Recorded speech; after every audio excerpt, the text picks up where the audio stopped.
I just have a bit about watching Basketball Wives and loving it. And my black guy friend says, doesn't that show make black women look terrible? And I'm like, nah, it makes those black women look terrible. I look fantastic. I'm on the couch drinking my drink. I ain't throwing it at anybody. My homie was like, okay, all right, it makes black women look terrible. You cool with it? But doesn't it bother you? These women are on TV because they use their bodies to get money from athletes. Doesn't that bother you? Why would that bother me?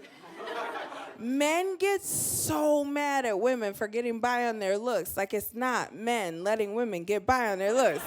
It's not me doing it. I've never given a pretty bitch anything. Not a homework help, not a pencil case, not a cake recipe. Evelyn's on TV because you like titties. It has nothing to do with me. So many like rappers, athletes, all this, they get so mad at gold diggers. They're so punitive on like black women who want to come up. But they use their money to get women. It's such a bogus thing. It's a patriarchy you set up that is making you unhappy. And I think it's really shitty that, we're like projecting all these things of like the responsibility of black presentation to people. Women who are on TV, on a reality show, have to be reflective of positive black women. And what's to say that their version of blackness isn't good? And the idea that something shouldn't be on TV because it makes the rest of us look bad is punishing us for white people's shitty understandings or views of us. So now we have to perform blackness in a way that's responsible so white people can respect us. They're not gonna respect us anyway. Put more kinds of black people on TV so that we don't sort of have any monolithic poor or good stereotypes, that you represent the variances.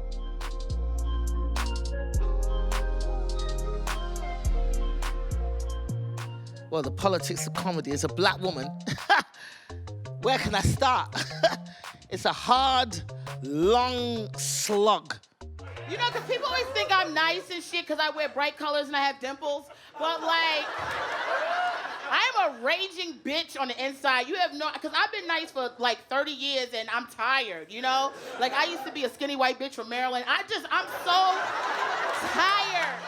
For me, as a black woman, I want to hear the black female perspective too. I think we have a lot of examples of black men, from Dave Chappelle to Chris Rock, who have their opinions, and people sort of respect their opinion as this is the black experience. And there's really, no black women who are really able to have that kind of platform. I mean, I think it's changing a little bit, and hopefully, I'll be one of the people that can help change that. Oh, they don't think women is funny.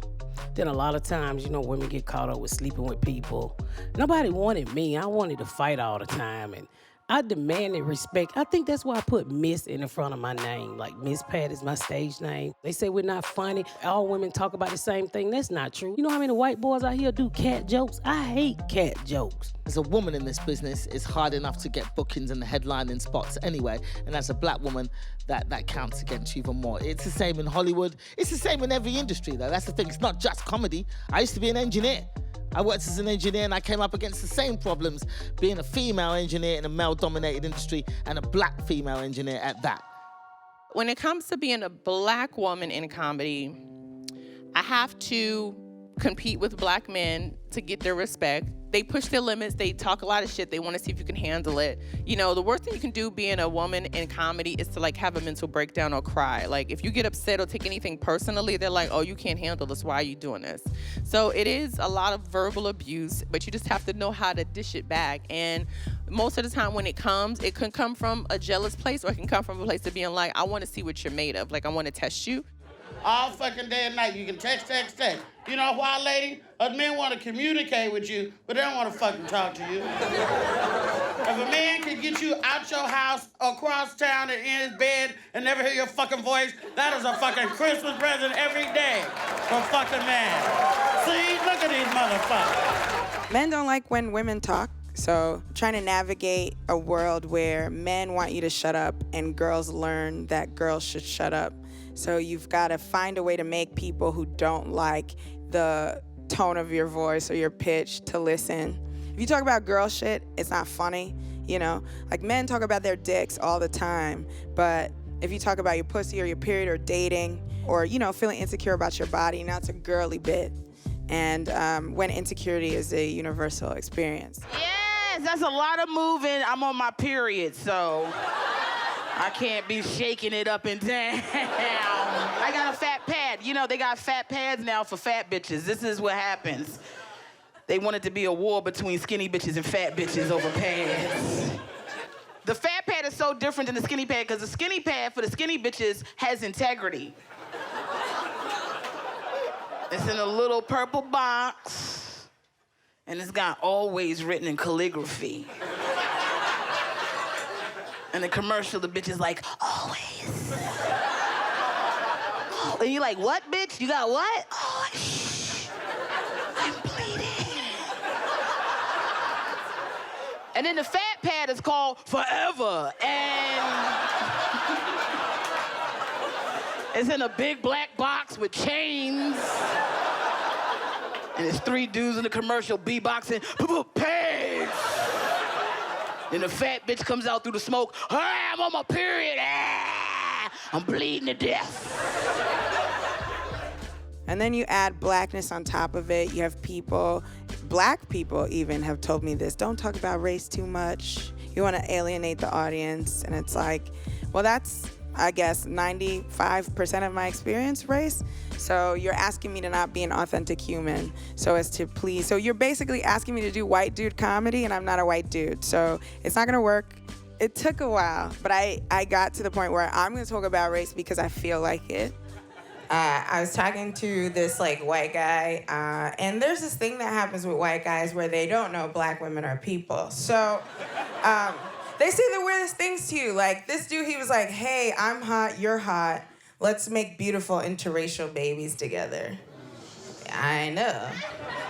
I looked at him and I was like, nah.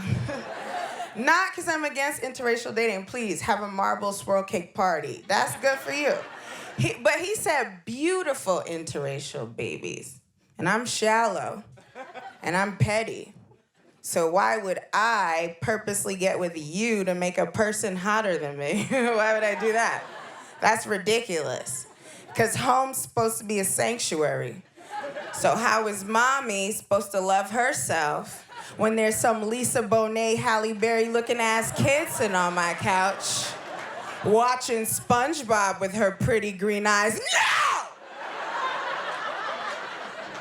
Get the fuck out of here. I'm sure a lot of female comics have crazy stories of comics hitting on them. I remember one time I was on the road. I bombed really badly that night.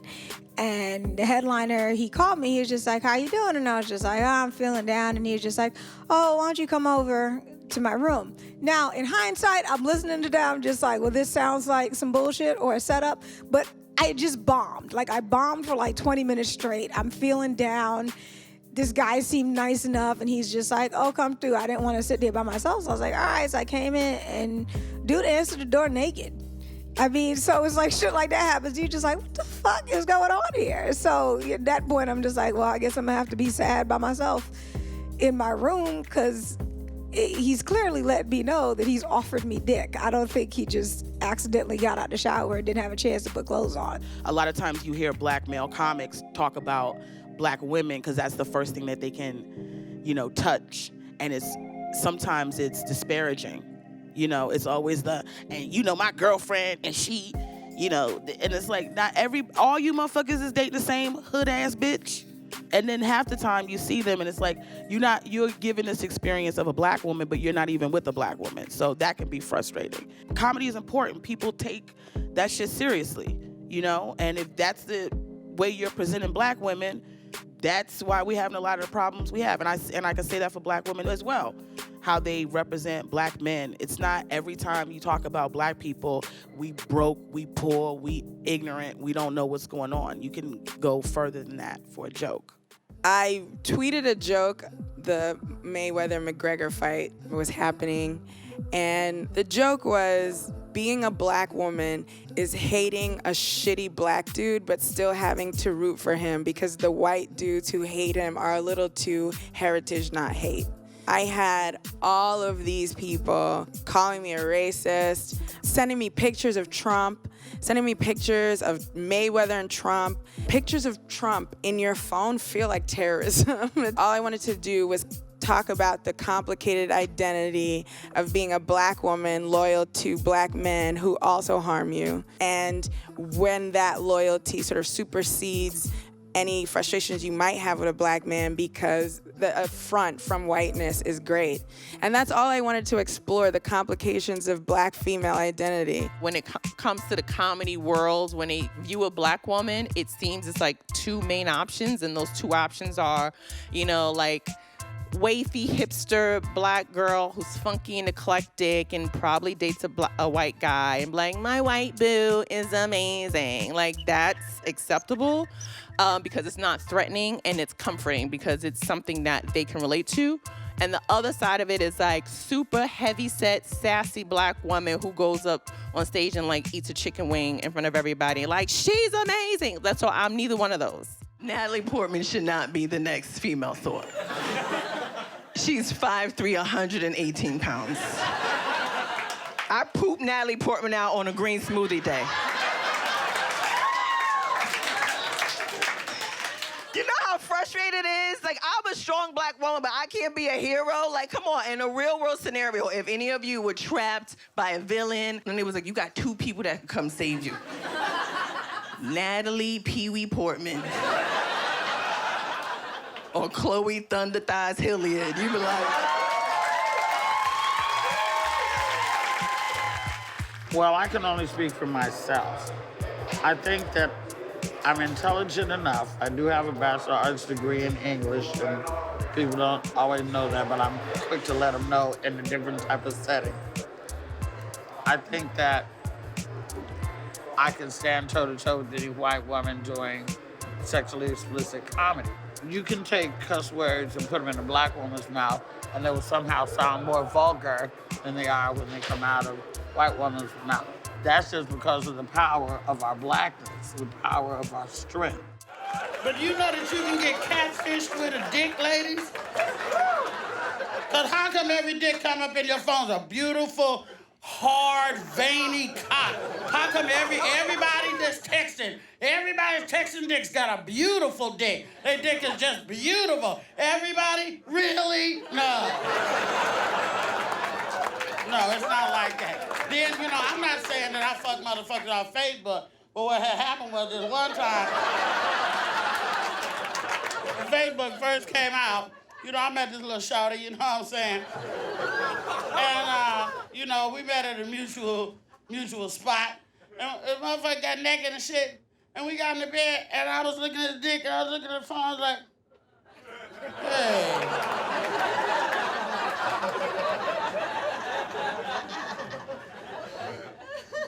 Where's the dick in this phone?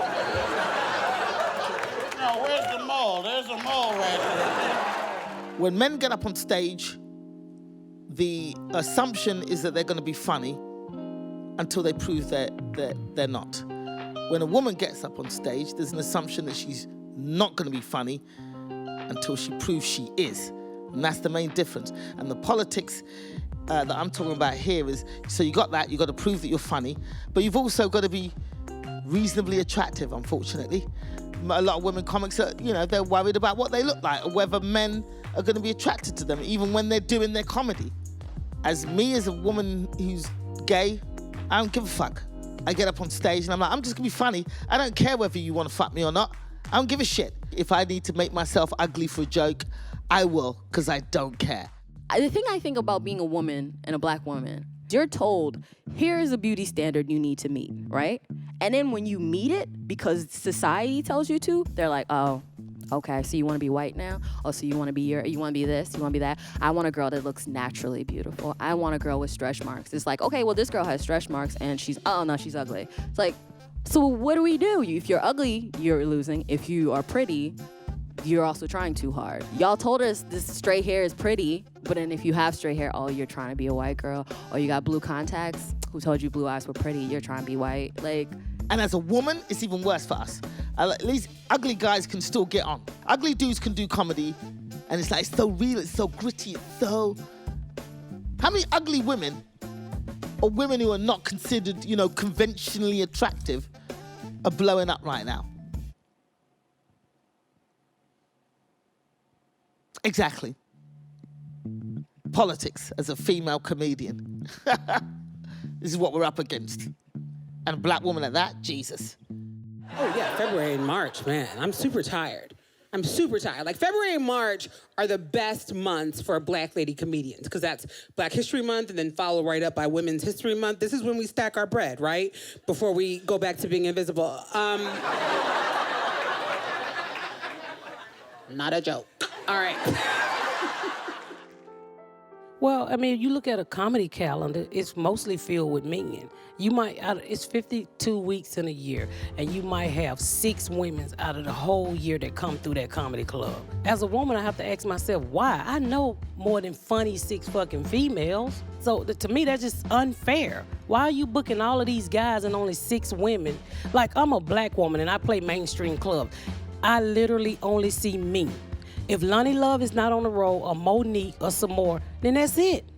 Right now I'm like they token black woman. So it's not right that you give 40-something weeks to men and only 8 weeks to women. We're always a token. Whenever you look at a comedy show, there's always maybe 1 woman, maybe 2.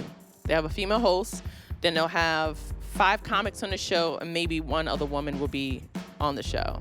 Very rarely will you go to a comedy show anywhere, unless it's like a specialty show or produced by a woman who's like making a point, will there be 4 women and 1 man on the lineup. Unheard of. They're not gonna book 2 black women on the same show. They'll book a white woman and a black woman, but not 2. And then once you start accomplishing things, you've got the people who say, oh, you're only here because you're a woman. You're only here because you're black. You're only here because you're a black woman. Because, I don't know, anytime a black person has anything, we clearly couldn't have earned it. We couldn't have gotten it on merit. It had to be affirmative action. But then the lie of white supremacy doesn't, follow the logical end, right? If somebody is successful and black, they'll say, why don't you be like Kim? You can do it. He did it. You can do it. And then you try to do it. And then when you get something, they diminish your accomplishments by saying it's an affirmative action or tokenism. And which is it? So that's a major frustration I've had. Trying to remember that everything you have, you deserve. I think Kwanzaa was invented for black people because there was no way black parents wanted to let a white guy in a red suit take the credit for all their hard work. My mum's an African woman. There was no fucking chance. She was not having a white guy taking the credit. All our presents had her name on it. I bought it. I bought it. I bought it. I bought it. I bought it.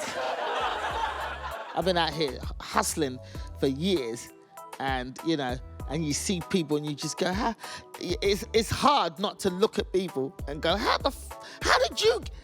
You just got to keep looking forward and just stay positive in this industry and make your own way. And that's always the thing I've done. I've gone, you know what? I'm not waiting for you guys to give me anything. I make my own stuff. I've had 3 stand-up specials, 1 on Showtime, 1 on CISO, another 1 on Sirius. I made them all myself. I was like, okay, Netflix, Comedy Central, no, nobody's going to give me a special? All right, whatever. I'm going to invest in my own comedy. So I got my money, I rented a theater, I sold that theater out, I rented my film crew, and I shot my own damn specials. And then I sold them to Showtime and CISO at a vast profit. So as a comedian, as a black comedian, especially in this business, and a woman comedian, you have to make your own way. Especially when it comes to people of color and white spaces, they're like, just be happy you're here. Like, just sit in the corner, take this free drink, and fucking chill. And I'm like, nah, I'm not doing that. Because you're not respecting me. Now you're just using me as an opportunity to say, see, we have diversity. And it's like, nah, I've been there. I've been the diversity chair for a newspaper organization. I know what the fuck is up. I know the quota, okay? I've been there. I've done that. I'm not playing that game. And so I think people don't realize that when they meet me, that I've had a whole life before this, so I'm not going for the okie doke. Black comedy in America. I mean, it is important, but it's only important if it's being done correctly. It's only important if you're telling the real deal. And I'm not even saying I'm doing it right. I'm just saying I'm trying to do it right. But, some of this material has to stop. This whole, my boyfriend's white, I'm dating this white girl. White people have some way made my life better. With, you know, like they the guardians of the galaxy and shit. You know, I didn't know this until I met her. And I'm like the opposite. Like, I'm like, you know, I had dinner with a friend of mine in Connecticut, and I met her mother for the first time. And at the end of it, she says, "Oh my God, you speak so well. You're so well behaved." I was like, "Bitch," what? And I said to her, "What do you mean well behaved? What do you think, I'm a monkey out of the damn zoo? What was I supposed to be doing?" Like, this is how people are like legit talking. I think a lot of times we get insecure about being black. You already got the world treating you like a second-class citizen, and then you step into that role. So a lot of times people go, "Well, who's this black bitch with all this confidence?" And like, why does she think so highly of herself? Why is she not looking down? Because I wasn't raised to look down. The first obligation is to be honest and true to yourself. And then the next is to do no harm. It's really important to me that I am not a black person who performs for white people things that harm other black people. I watched like a set a couple years ago. It was like a legendary comedian mocking a black woman in front of white people. I don't think it was his intention to do that, but it really hurt my feelings. I wouldn't say that I felt sold out, but I felt tossed aside in pursuit of white laughter. And I never want to make someone with my comedy feel how I felt. So I don't know necessarily that there's a role for the black comedian. I just hope that my role is to not hurt the feelings of a little black girl or a little black boy in pursuit of white laughter. That's very important to me.